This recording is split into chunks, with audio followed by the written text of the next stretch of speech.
আছা? মা পালোহি।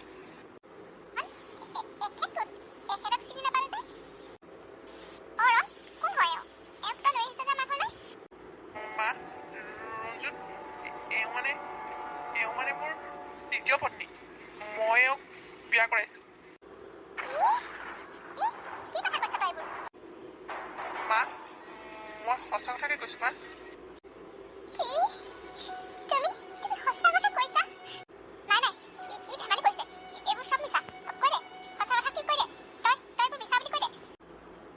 তোমাৰ শপত মা, মই মিছা কথা কোৱা নাই।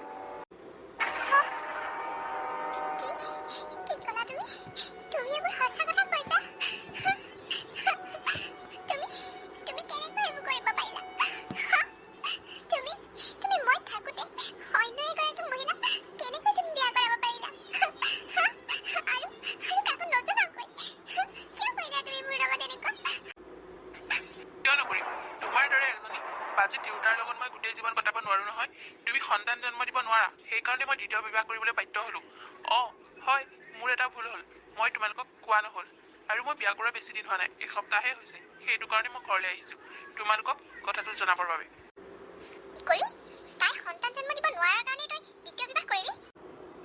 মা ঠিকেই শুনিছা, তাই সন্তান জন্ম দিব নোৱাৰে কাৰণে মই দ্বিতীয় বিবাহ কৰিবলগীয়া হৈছে।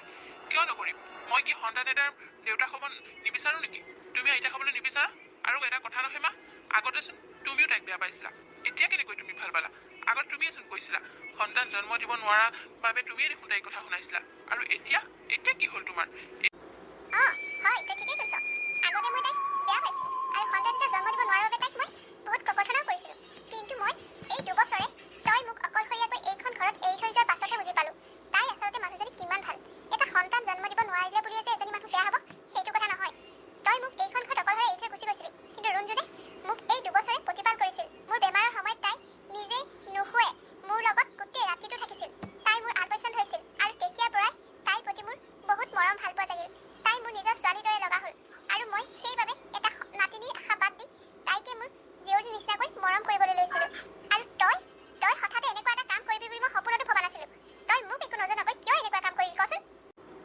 একো নাজানো, মুঠতে মোক এটা সন্তান লাগিব আৰু মই সেইবাবে মই দ্বিতীয় বিবাহ কৰাইছো। তোমাক আগতীয়াকৈ ক'লে জানো এইগৰাকীয়ে গম পালে মোক বিয়া কৰাবলৈ দিব, সেইকাৰণে মই এনেকৈ মনে মনে কৰিবলৈ বাধ্য হলো।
এতিয়া বাদ দিয়া, বলা ভিতৰলৈ বলা আৰু আমাকো ভিতৰলৈ যাবলৈ দিয়া।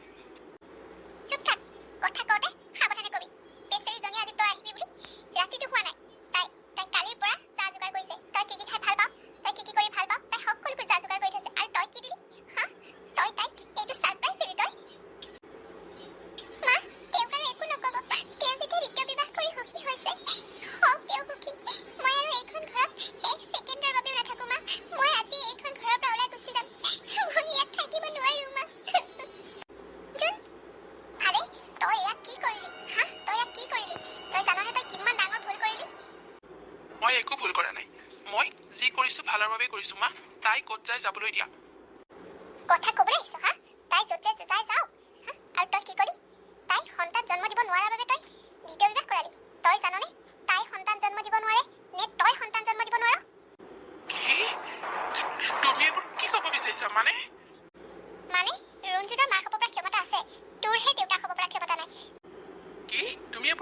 আহিছা ডক্টৰে ডাইৰেক্ট লিখি দিছে ৰুণজুনৰ মাক হ'ব পৰা ক্ষমতা নাই বুলি তুমি আকৌ কি উলট পালট কথাবোৰ গাবলৈ আহিছা শুন ৰুণজুনে তোক ইমানেই ভাল পাই যে তই যে সন্তান জন্ম দিব নোৱাৰ সেই কথাটো জানিলে তই মনত আঘাত পাবি বুলি আৰু গাঁৱৰ মানুহে তই সন্তান জন্ম দিব পৰা ক্ষমতা তোৰ নাই বুলি গম পালে মানুহে তোক হাঁহিব বুলি সমাজে হাঁহিব বুলি ৰুণজুনে ডক্টৰৰ হতুৱাই ৰিকুৱেষ্ট কৰি সিদিনাখন সেই কাগজখনত তোৰ নামৰ ঠাইত তাই নাম লিখি লৈছিল বুজিছ কি তুমি এইবোৰ সঁচাই কৈছানে মা মই কিয় মিছা কথা ক'ম কিন্তু তুমি অতদিনে মোক এইবোৰ কথা কিয় কোৱা নাছিলা মা মই ইমান দিনে কোৱা নাছিলো ৰুণজুনে মোক